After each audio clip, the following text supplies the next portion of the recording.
রাস্তাঘাটে যখন মেয়েরা হাঁটে, এটা আমি ময়মনসিংহকে নিয়ে বলছি না, আমি নিজেই দেখেছি, হাতে মোজা, পায়েও মোজা, ইভেন মাশাআল্লাহ নেকাব দিয়ে পুরো মুখ ঢাকা। দেখলেই মনে হবে यार ये तो अभी कभी जन्नत से भाग के दुनिया में आई है यार, কনফার্ম জান্নাত মাশাআল্লাহ। কিন্তু আমি দেখলাম কি, বোরকা পরে, হিজাব পরে, নেকাব পরে বাদাম খাচ্ছে আর পার্কে ইটিস পিটিস করছে। তখন আমার মাথায় এটাই কাজ করে, উপরে ফিটফাট, ভেতরে পুরোটাই সদরঘাট। আমি আগে কখনো কোথাও বলি নাই, আজকে ফার্স্ট টাইম বলছি। আবারও বলছি, এই কথা আমি আগে কখনো কোথাও বলি নাই। আপনাকে প্রশ্ন যত খারাপ ভাষায় করা হবে, আপনি উত্তর তত ভদ্র ভাষায় দিবেন। আপনার নামে যত বেশি বদনাম হবে, আপনি তত বেশি বিনয়ী হয়ে উত্তর দিবেন। কারণ কি জানেন, ইতিহাস সবসময় উত্তরকে লিখে রাখে, প্রশ্ন কেউ স্মরণ রাখে না। কথা অবাস্তব না বাস্তব বলো যুবক ভাইরা? তোমার সঙ্গে অমকে বেয়াদবি করে প্রশ্ন করেছে আমি জানি, বাট ওর বেয়াদবি কেউ লিখবে না। তুমি কেমনে উত্তর দিয়েছো এটা ইতিহাস স্মরণ রাখবে, ঠিক কিনা বলে? লোকমান বিনয়ের সাথে বলছে, মালিক আমি কি গাধা, বোকা না চালাক? দ্যাটস আ ডিফারেন্ট সাবজেক্ট, এটা ভিন্ন বিষয়। তবে মালিক একটা কথা মনে রাখবেন, প্রত্যেকটা প্রাণীর দেহে একটা ছোট্ট গোস্তের টুকরা আছে। এটা পবিত্র থাকলে পুরো দেহ পবিত্র হয়, এটা নষ্ট হয়ে গেলে পুরো দেহটাই নষ্ট হয়ে যায়, ঠিক কিনা বলেন? আল্লাহর হাবিব বলেছেন, আলা ইন্না ফিল জাসাদি মুদগাহ, প্রত্যেকটা প্রাণীর দেহে ছোট্ট একটা গোস্তের টুকরা আছে। ইদা সলুহাত সলুহাতিল কুল, এটা ঠিক, সব ঠিক। ওয়া ইদা ফাসাদাত ফাসাদাতিল কুল, এইটা শেষ, পুরো দেহটাই শেষ হয়ে যায়। আলা ওয়াহিয়াল কলব, এটাই হচ্ছে আত্মা। বলেন সবাই, এটার নাম কি? তবে একটা কথা আপনারা মাথায় রাখবেন, এই যে আত্মাটা আছে, আমার 3টা আঙ্গুল দেখেন, দেখা যায়?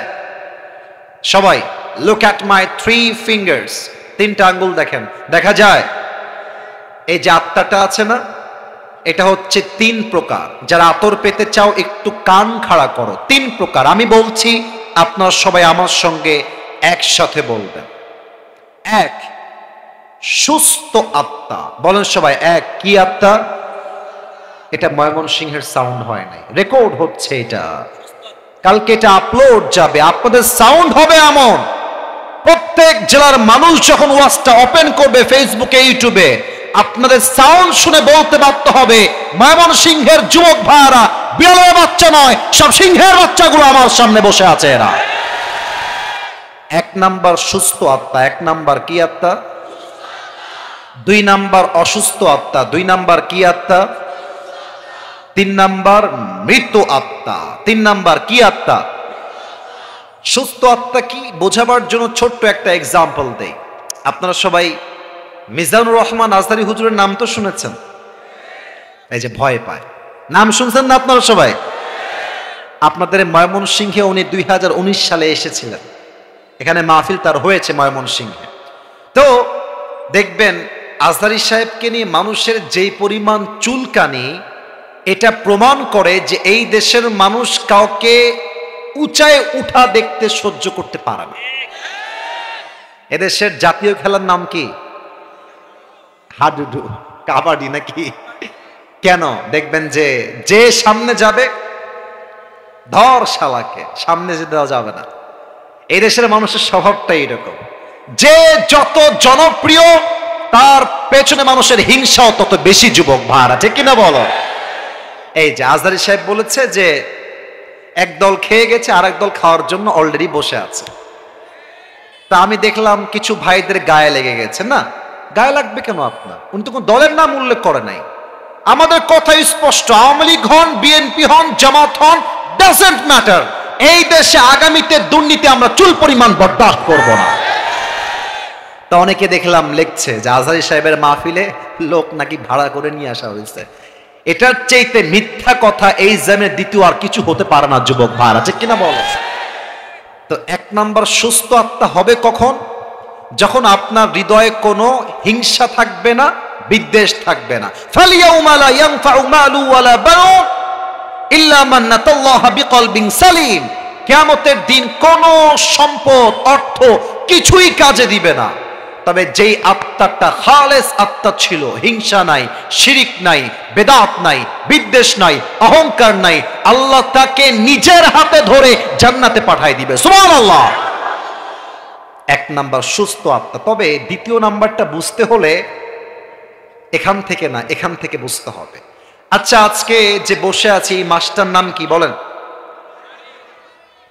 বামে আওয়াজ আছে, ডানে আওয়াজ নাই। এই মাসটার নাম কি?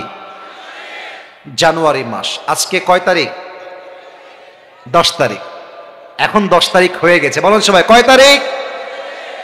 আমি ময়মনসিংহের যারা এখানে আছেন এখন সবাইকে আমি 100 বছর আগে নিয়ে যেতে চাই। 100 বছর আগে। বলেন তো, আজকে তো আমাদের ময়মনসিংহের সদরে ক্লিনিক আছে, মেডিকেল আছে, হসপিটাল আছে। 100 বছর আগে কি এরকম হসপিটাল, মেডিকেল ছিল নাকি? তখন কি ছিল? মুরব্বীরা ভালো বুঝবে।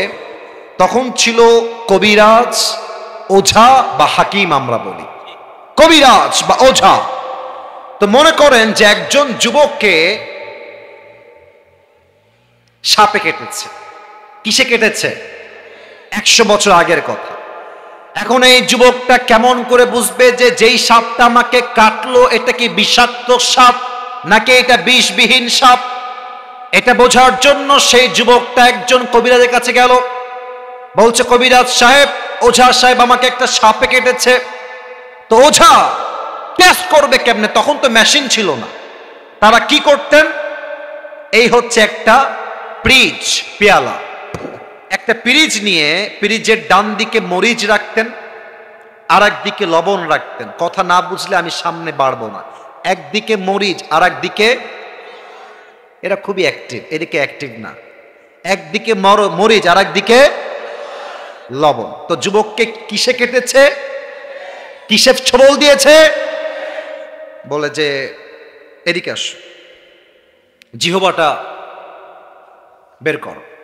বের করলো। তো এখান থেকে মরিচটা নিয়ে জিহ্বায় দিত। তো বলতো, কেমন লাগে স্বাদটা? যদি সে বলতো যে স্যার আমার তো স্বাদটা কেমন যেন পাইনসা পাইনসা লাগে, মরিচ ঝাঁঝ লাগবে, বাট লাগতেছে পাইনসা পাইনসা, তখন ওঝা বুঝে ফেলতেন যে এটা কোনো সাধারণ সাপ নয়, এটা বিষাক্ত সাপের ছোবল লেগেছে। ঠিক কিনা বলে? এবার আসেন মূল কথায়।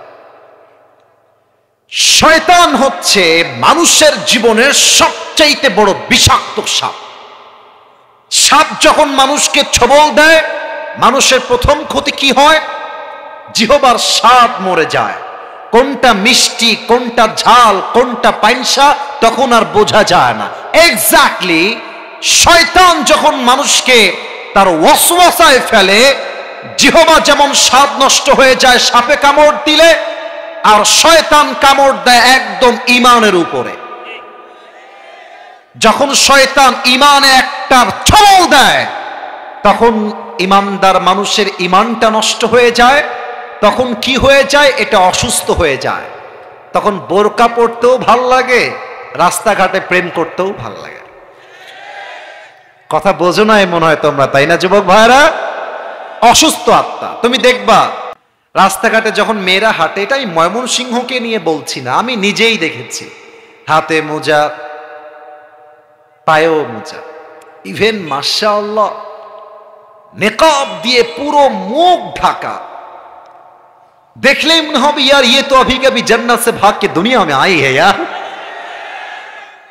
কনফার্ম জান্নাত মাশাআল্লাহ। কিন্তু আমি দেখলাম কি, বোরকা পরে, হিজাব পরে, নেকাব পরে বাদাম খাচ্ছে আর পার্কে ইটিস পিটিস করছে। তখন আমার মাথায় এটাই কাজ করে, উপরে ফিটফাট, ভেতরে পুরোটাই সদরঘাট। অসুস্থ আত্মা। ভালো কাজও ভাল লাগে, খারাপ কাজও ভাল লাগে। তোমরা খুব খেয়াল করবা, কিছু লোক আছে আমাদের সমাজে, দাড়ি, চাপ দাড়ি, সাদা হয়ে গেছে, 5 ওয়াক্ত নামাজও পড়ে, বাট স্টিল সে সুদের ব্যবসার সঙ্গে জড়িত আছে। এরকম আছে না? বলো। অসুস্থ আত্মা। ভালো কাজও ভাল লাগে, খারাপ কাজও ভালো লাগে। আর একটা এক্সাম্পল দেই, আপনাদের বাসায় মা বোন ভাবি আছে না? না, আপনি আমাকে না বললে ওয়াজ কারে করবো? আছে না নাই? আমাদের সকলের বাসায় মা বোন আছে, বউ আছে। তো খেয়াল করবেন, আরে বাবা তোর নাই, তোর ভাইয়ের তো আছে, যা তোর বাপের তো বউ আছে নাকি? কথা বোঝো আগে। তো দেখবেন যে আমাদের মায়েরা মাশাআল্লাহ, আমি নিজে দেখেছি অনেক মায়েরা মাশাআল্লাহ ভালো ভালো, আজহারির ওয়াজ শোনে, শায়েখ আহমদুল্লাহর ওয়াজ শোনে, রান্নাঘরে ওয়াজও বাজে, আবার তসবিও মাশাআল্লাহ জিকির করে। আবার এই মায়েরা, এই বোনেরাই সন্ধ্যার পরে হিন্দি সিনেমা আর স্টার জলসা দেখে বেড়ায়।